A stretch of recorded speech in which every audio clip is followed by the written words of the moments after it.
বাংলাদেশে সকল সরকারি কর্মকর্তা এবং কর্মচারীদের জন্য একটি দারুণ সুখবর প্রকাশ করল সরকার। এই সংক্রান্ত বিভিন্ন রকম পত্র-পত্রিকাগুলো বিভিন্ন রকম প্রতিবেদন প্রকাশ করে। আপনারা স্ক্রিনে যেটা দেখতে পাচ্ছেন, আজকে আমরা দেখে নিচ্ছি নবম পে স্কেলের প্রজ্ঞাপন জারি নিয়ে যে সুখবরটি প্রকাশ করল আরটিভি নিউজ।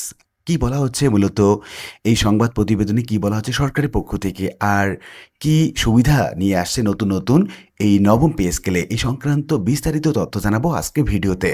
আমরা পত্রিকায় যেমনটি দেখে নিচ্ছি, নবম জাতীয় পে স্কেলে গেজেট প্রকাশের প্রক্রিয়া চূড়ান্ত পর্যায়ে পৌঁছেছে। সব জটিলতা দ্রুত নিষ্পত্তি করে সেপ্টেম্বরের দ্বিতীয় সপ্তাহের মধ্যে গেজেট জারি করতে চায় সরকার। এই লক্ষ্যে সেপ্টেম্বরের শুরুতেই পে স্কেলের প্রস্তাব মন্ত্রিসভায় তোলার প্রস্তুতি চলছে।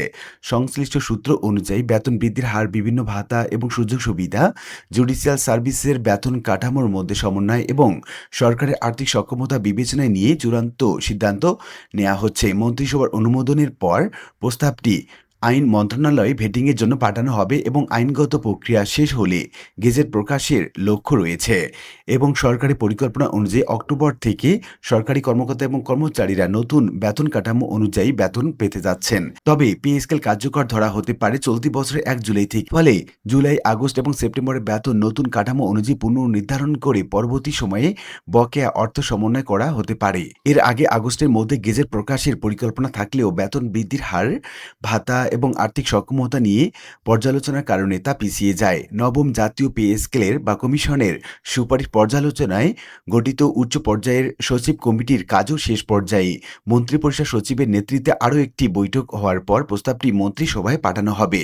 অর্থ এবং পরিকল্পনা মন্ত্রী আমির খসরু মাহমুদ চৌধুরী সংশ্লিষ্ট কমিটির কাজ শেষ হলেই পে স্কেলের প্রস্তাব মন্ত্রিসভায় যাবে এবং চলতি বছরের মধ্যেই নতুন বেতন কাঠামো কার্যকর করা হতে পারে বলে জানিয়েছেন তিনি।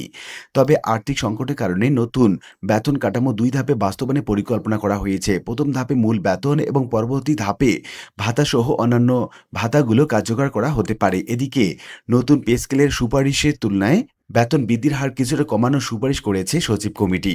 জুডিশিয়াল সার্ভিস এবং সশস্ত্র বাহিনীর বেতন কাঠামোর সঙ্গে সমন্বয়েও চূড়ান্ত প্রক্রিয়া খুবই গুরুত্বপূর্ণ অংশ হয়ে দাঁড়িয়েছে এবং এটি সমন্বয় করা হচ্ছে, এমনটি জানিয়েছে অর্থ মন্ত্রণালয় সহ বিভিন্ন সূত্র। আশা করি বিষয়টি বুঝতে পেরেছেন। আর আজকের ভিডিওটি এ পর্যন্তই। এরকম নিত্য নতুন ভিডিওর আপডেট পেতে চ্যানেলটি সাবস্ক্রাইব করে রাখুন। সবাই ভালো থাকবেন, দেখা হবে অন্য কোনো ভিডিওতে।